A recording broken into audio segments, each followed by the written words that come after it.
Man, this movie felt like watching a Michael Bay dream. Hey guys, welcome back to Adlib Talk, and this is my review for Ambulance. And as always guys, please don't forget to leave a like on this video if you enjoyed it, and please do consider subscribing. So, Ambulance, directed by Michael Bay and based on the 2005 Danish film of the same name, starring Jake Gyllenhaal, Yahya Abdul-Mateen II, and Eiza González. The movie starts with us getting to know Will Sharp, a war veteran who is in need of a lot of money for his wife's surgery. His brother, Danny, offers him the opportunity to take part in a bank heist with the potential of taking up to $32 million.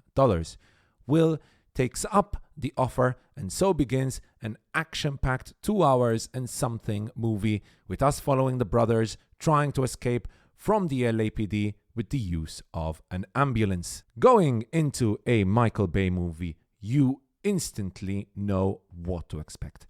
Non-stop action, wild, crazy and over-the-top editing, complete disregard of the laws of physics, and horrible dramatic moments with overused slow motion and light blur.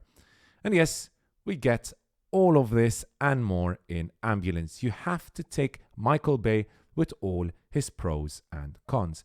And listen, I'm not one of those Michael Bay snobs. I do think he has a place in Hollywood and the movie making business. His movies are generally fun and a very good time in the cinema. Indeed, Ambulance is another fun popcorn movie made by Michael Bay with a lot of problems.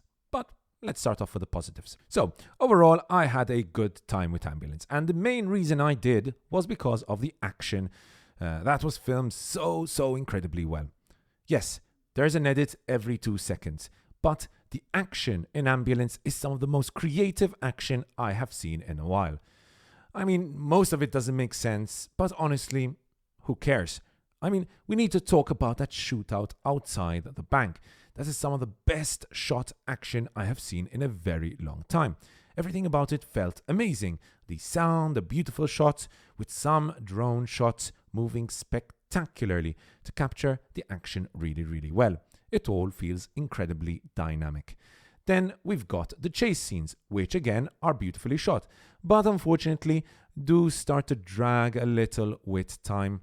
I mean, there's only so many times I can see a drone zoom around the streets of LA and be excited by it. But I must admit that the quality of the cinematography remained quite consistent, at least during the action sequences. And just the fact that the movie is shot all around LA, there are no green screens here, means that the action going on all feels truly real. There are very few directors like Bay today who are as dedicated to shooting action the old school way. And as much as you might hate his movies, you must at least give him this. The man loves his job and simply wants to entertain by offering the highest quality action he believes in. I just love how well Bay captures the setting of the movie. The streets of LA have never looked this good. Bay painstakingly captures even the smallest of details with love, such as the graffiti, for example. The non-stop editing can sometimes be anxiety-inducing, but also works really well when developing tension in a number of scenes, whether during the bank robbery or during a particularly tense surgery scene. It's going to have you on the edge of your seats. And thankfully, performances here are overall not too bad. I thought that Gyllenhaal was the best performer here. He is unusually wild in this movie, not a role we are used to seeing for him. And he eats up the dialogue with ease, teetering sometimes towards overacting, but never quite collapsing under the very inconsistent script. Yahya Abdul is a great actor, but he barely gets anything to work with here, as what should have been the main protagonist is eventually relegated to the side, especially because Gyllenhaal is given most of the fun material here. Eiza González, on the other hand, is the weak link in my opinion. Her performance is sometimes almost comical, but at least we do not see her objectified with some lingering camera movements. Transformers. Moving on to the negatives, I feel that it is my obligation to tell you that the original 2005 Danish movie Ambulance was 76 minutes long. But with Michael Bay, you know that those 76 minutes are going to be pushed to 2 hours or more. Unfortunately, this movie is way too long and overextends its welcome far too much. As enjoyable as most of it is, it just starts to almost get a little tedious near the middle to end section, with some side stories opening, including a Latino gang, which all felt far too ridiculous for me to truly enjoy. And believe me, I tried.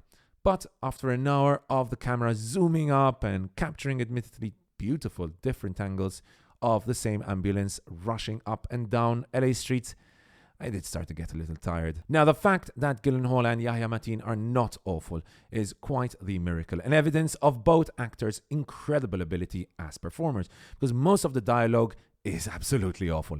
I will admit, there were some incredibly funny moments in this movie, sometimes maybe not completely intentional. For example, the last 20 minutes of this movie, which I will get into a little bit, had me laughing so hard I ended up with tears in my eyes. But it was more because of how bad it was. But yes, there are some intentionally funny moments. I mean, there's one scene where this truck driver drives into a guy, runs over his legs, and then as he's running out, he's like, "What did you do to my legs?" And I couldn't stop laughing. And yes, it is a Michael Bay movie, and so that means that the dialogue is going to be incredibly cheesy, like I've said. "He's my real brother," says Gyllenhaal as he shoots his gun. The fact that Gyllenhaal's acting was not too overly hammy is just so impressive, and I will repeat this point again because it cannot be emphasized enough. And to be fair, I'm sure Michael Bay knows that the script is completely absurd and dumb. None of anything you see and hear on screen makes any kind of sense. It just happens, and you know it's completely dumb, and your brain is telling you that nothing makes sense. But as you enter into the cinema, you know you have to switch off your brain before entering to watch a Michael Bay movie. And to conclude, we need to talk about those final 20 minutes, which I mentioned previously. The ending is extremely corny. I can imagine Bay thinking that the audience would be incredibly emotional and teary-eyed after the brave actions of the EMT. And you have a crescendo of music, this emotional music in the background as the camera follows her, and it all feels so unearned. I couldn't help myself. I just burst out laughing and couldn't stop. In conclusion, however, guys, Ambulance is a blast to watch if you know what you're getting into. The action is non-stop, the human drama is very weak, held only by the admittedly good performances by Yahya Abdul-Mateen, but especially Gyllenhaal. None of it makes logical sense. Cars veer off and crash because the director thinks it's cool. And yes, I agree, it is cool. So you get the idea of what kind of movie this is. It's a Michael Bay movie. A movie which you have to take with all its pros and cons. At the end of the day, did I have a good time watching this in the cinema? Yes, I did.